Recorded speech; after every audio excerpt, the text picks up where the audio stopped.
আসসালামু আলাইকুম। বিনিয়োগ ইন বিডি স্টক চ্যানেলে আপনাদের সবাইকে স্বাগতম।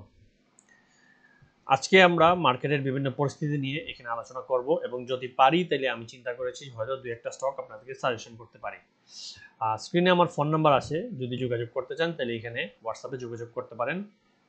ফোন দিবেন না দয়া করে, কারণ অনেক মানুষের মেসেজ ফোন, যে কারণে ফোন ধরাটা আসলেই বিরক্তিকর এবং সম্ভব হয় না। মেসেজ দিয়ে রাখবেন, আমি আমার ফ্রি টাইমে আপনাকে জানিয়ে দেবো। আচ্ছা, চলেন প্রথমে আমরা দেখি ইন্ডেক্সের অবস্থা কি। দেখেন আজকে 6 পয়েন্ট প্লাস ছিল, কিন্তু একসময় কিন্তু মার্কেট অলমোস্ট 44 পয়েন্ট প্লাস ছিল, যেটা আমি দেখেছি। তো এরপর মার্কেট নেমে আবার 6 পয়েন্টে চলে আসে। পজিটিভ কিছু কোম্পানি 113, কিন্তু নেগেটিভই অনেক বেশি 195। আজকে দেখি আমরা টপ সেক্টর বা গেইনার কারা, যে ব্যাংক কিছুটা বাড়ছে, অনেকগুলো ব্যাংকই বাড়ছে এবং ব্যাংক দিয়ে কিন্তু মার্কেটটাকে একটু পজিটিভ দেখানো হয়েছে, যাতে আপনারা নতুন কেনা শুরু করেন। এটাই তো বড় পার্টি করে, ব্যাংক বা ফান্ডামেন্টাল দুইটা তিনটা তুললেই মার্কেট উঠে যায়, আপনারা কেনা শুরু করেন। এবং ব্যাংক দুই তিনটা, ইসলামী ব্যাংক, ব্রাক ব্যাংক, এগুলো 1 টাকা বাড়লেই চিন্তা করেন সূচক 10-20 পয়েন্ট বেড়ে যায়। আপনার মাত্র 1 টাকা লাভ হয়েছে, কিন্তু সূচক 20 পয়েন্ট দেখে মনে হচ্ছে আজকে খুবই ফাটাফাটি বিজনেস হয়েছে। তো এই জিনিসটাই আমাদেরকে বোকা বানায়, যে কারণে আমি বারবার সব জায়গায় বলি ভাই এই কদিন একটু বাই সেল অফ রাখেন, বাইটা কম রাখেন, কেনার দরকার নেই। আমি গ্রুপে তো আমার বারবারই বলে যাই।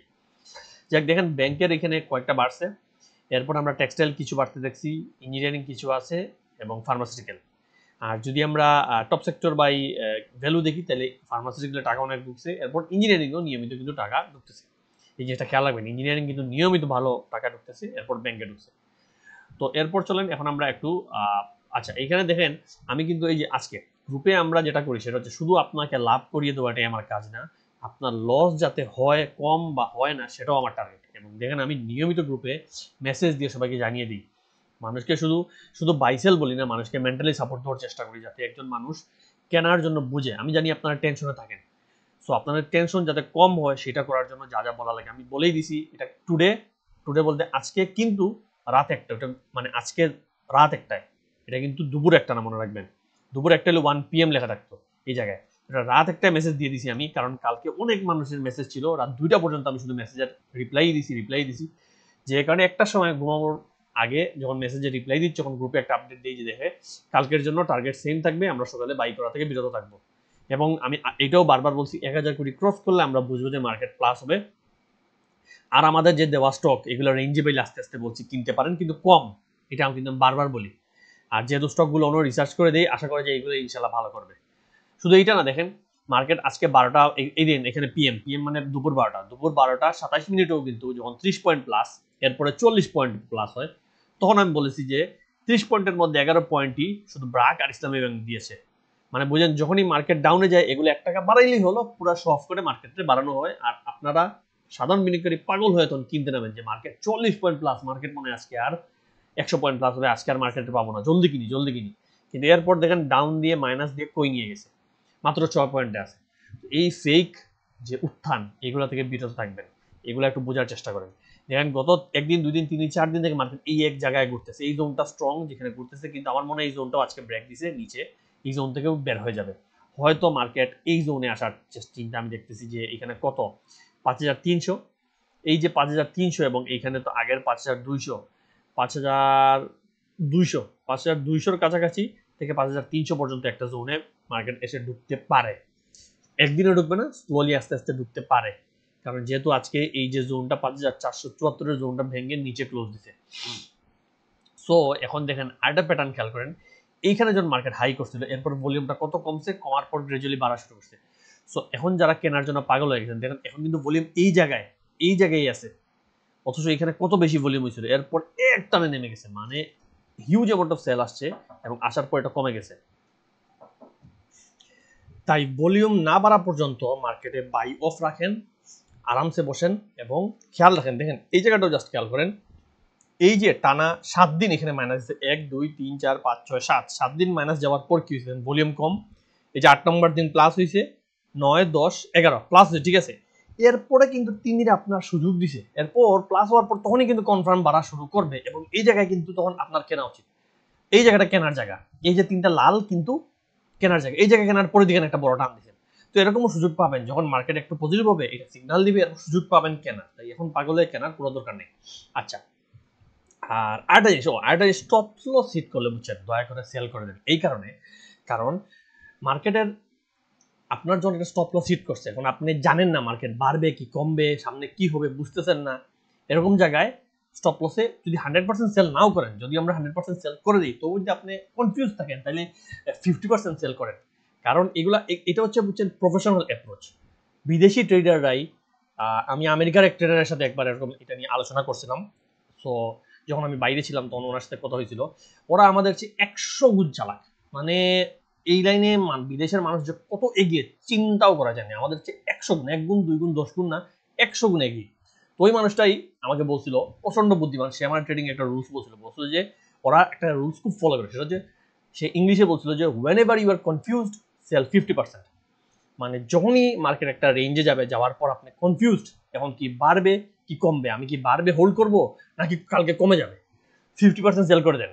এরপর যদি কমে তাইলেও আপনার টেনশন নাই, বাড়লেও টেনশন নাই, কারণ আপনার 50% হাতে আছে, 50% সেল। একইভাবে নামার পর এক জায়গায় এসে আটকাইছে, আপনি চিন্তা করছেন কালকে কি বাড়বে না এরপর তো কমা শুরু করবে, কনফিউজড, সেল করে দেন 50%। এই টাকা যদি হাতে থাকে তাহলে অন্তত মার্কেট যদি নামে তাহলে তো লাভ, আপনি লাভ করলেন। আর যদি বাড়ে তবুও আপনি বাড়ার পর আবার কিনতে পারবেন, কারণ বাড়ার পর কিনলে সেটা আরও তো বাড়বে। যখন আপনি নিশ্চিত হবেন যে মার্কেট অনেক বড় যাবে, তখন কিছু 10 টাকা বাড়ার পর কিনলে সমস্যা নেই, এটা তো 20 টাকা 30 টাকা বাড়বে। আর দরকার হয় আরেকটা স্টক কিনবেন যেটা বটমে আছে, সেটা আরো 30 টাকা দিবে। সেগুলো জায়গায় কনফিউজ মানেই 50% সেল। এখন আচ্ছা দেখি, এখন আপনাদেরকে কিছু স্টক নিয়ে আমি বলার চেষ্টা করি। বর্তমানে বাড়তেছে, ট্রেন্ডে আছে, সেটা হচ্ছে দেখেন রূপালী ব্যাংক। এটা আমার চার্ট আগের আগা ছিল। রূপালী ব্যাংকের এই যে বাড়াটা, এই বাড়াটা আসলে আমি মানে এত ভালোভাবে নিচ্ছি না এই কারণে, কারণ এইখানে অনেক দিন কম থাকার পরে একদিন অনেক বেশি ভলিউম, টু মাচ ভলিউমটা আমার ভালো লাগতেছে না। এবং সত্যি কথা বললে মার্কেট যখন এরকম ডাউন ট্রেন্ডে, ব্যাংক আসলে বাড়ার কথা না, ডাউন ট্রেন্ডে ব্যাংকই সবচেয়ে বেশি মাইনাস খায়। এবং এত হঠাৎ লাভ দিয়ে বাড়াটা আসলে আমি শিওর না, হয়তো কালকে থেকে বাড়তে পারে। তবুও রূপালী ব্যাংক দেখেন অনেকদিন থেকে এই জোনের ভিতরেই কিন্তু ওঠানামা করে করে জোনের নিচ থেকে একটানে আজকে জোনটা ব্রেকআউট দিচ্ছে। এখন দেখার বিষয়, ব্রেকআউট যদিও একটা ভালো জিনিস, এখানে হয়তো এই জোনের ভিতরে ঢুকে আবার বাড়তে পারে, কিন্তু খেয়াল রাখতে হবে ভলিউমটা কেমন। যদি আবার এই জোনের ভিতরে চলে আসে তাহলে আলটিমেটলি ব্রেকআউট ফেক ব্রেকআউট, এটা এমনি মানুষ কিনে বাড়াইছে। এবং যদি রূপালী ব্যাংক বাড়ে, রূপালী ব্যাংকের রেজিস্ট্যান্স কিন্তু মেইন রেজিস্ট্যান্স কিন্তু এই জোন, এই জোনটা কিন্তু এখনো ক্রস করে নেই। বাড়লেও এটা জাস্ট রেজিস্ট্যান্সের কাছে আসছে, এই পুরো জোনে ঢুকতে দিতে হবে। ঢুকার পর এটা যদি ব্রেকআউট করে, আমি তখন বলবো অ্যাকচুয়াল ব্রেকআউট, তখন আপনারা এন্ট্রি নেন। কিন্তু এই হালকার জন্য পাগল হয়ে কিনে, যারা আজকে বাড়ায় কিনছেন, মনে করেন যারা আজকে 24-এ কিনছেন, আমার মনে হয় না দুদিন পর এই দামে পাবেন। যাই হোক, এটা তবুও আচ্ছা, যারা লাভ করছেন ভালো জিনিস, চেষ্টা করেন যদি এই রেজিস্ট্যান্স ভাঙে, এই যে 25-26-এর জোন যদি ক্রস করে, তাইলে এরপর যাবে 32 টাকার জোনে, এটা খেয়াল রাখবেন। আচ্ছা, এরপর যাই মিডল্যান্ড ব্যাংকে। মিডল্যান্ডও দেখেন সেম, এক্স্যাক্টলি সেম জিনিস, যে অনেক দিন অনেক ভলিউম কম কম কম কম, আজকে হঠাৎ করে অনেক বেশি। এর আগে অনেক দিন কম কম কম, একদিন অনেক বেশি হয়েছে। একদিন অনেক বেশি ওটা রিস্কি। তবুও খেয়াল রাখেন যদি মিডল্যান্ড বাড়ে তাহলে মিডল্যান্ড এতটুকু পর্যন্ত যাবে, এই যে 23 টাকা পর্যন্ত যাবে নিশ্চিত। সো যদি কালকেও দেখেন হালকা বাড়ছে বা ভলিউম কাছাকাছি আছে, তাহলে 23 টাকা পর্যন্ত হোল্ড করতে পারেন। এবং এটা ক্রস করলে এরপর আরো যাওয়ার চান্স মনে করেন 29 টাকা। কিন্তু এগেইন ব্যাংক এত বেশি যাবে, যদি সূচক মাইনাস হতে থাকে তাহলে এত বেশি ব্যাংক যাবে কিনা বুঝতেছি না। আচ্ছা, এরপর এশিয়াটিক ল্যাব। এশিয়াটিক ল্যাব দেখেন, এটা এশিয়াটিক ল্যাব নিয়ে আমার আসলে আলোচনা করা হয়নি। আগে মনে হয় কাকে আমি বলছিলাম বা ভিডিও থেকে আমি বলছি কিনা মনে নেই সঠিক। এশিয়াটিক ল্যাবের এখানে একটা জোন ছিল যেটা হচ্ছে আমরা ব্রেকআউট দিবে কিনা দেখার জন্য ছিল।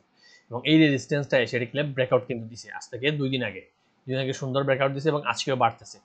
সো এশিয়াটিক ল্যাব এখন আবার R2 খেলবে কয়দিন। এবং যদি আমাকে বলেন নেক্সট কত পর্যন্ত যাবে, তাহলে এশিয়াটিক ল্যাব যদি আমি দেখাই, তাহলে নেক্সট টার্গেট তার 80 টাকা। 80 টাকা মিনিমাম ইনশাল্লাহ এশিয়াটিক ল্যাব যাওয়ার মতো শক্তি এশিয়াটিক ল্যাবে আছে আমি মনে করি। এবং মার্কেট যদি ডাউনে যায় হয়তো এখানে স্লো হবে, কিন্তু মার্কেট আপ হইলেই এটা 80 পর্যন্ত গুতায় গুতায় চলে যাবে। এরপর যাবে কিনা দেখার বিষয়।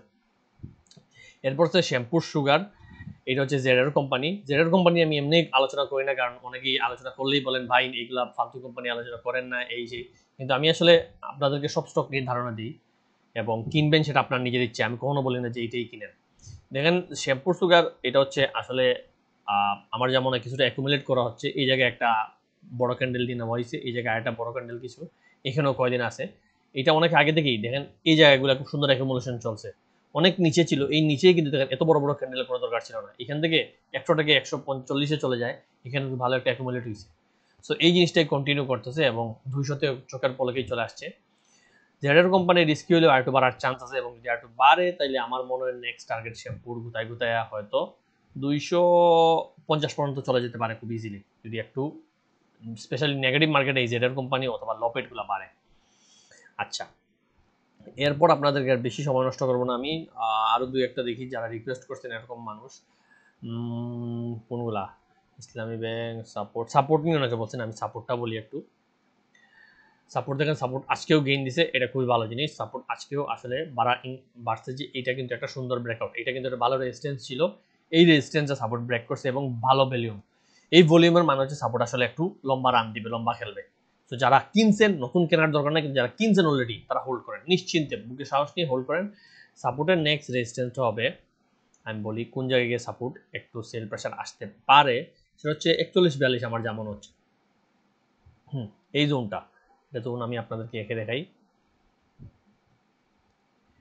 এই যে জোন 40 থেকে 42 এই জোনটা সাপোর্টের নেক্সট রেজিস্ট্যান্স হবে, এবং কাছাকাছি, মানে এই জোন বলতে যে একেবারে 40 টাকায় এরকম না, হইতে পারে 39, 48, 38 টাকায় আটকাইতে পারে।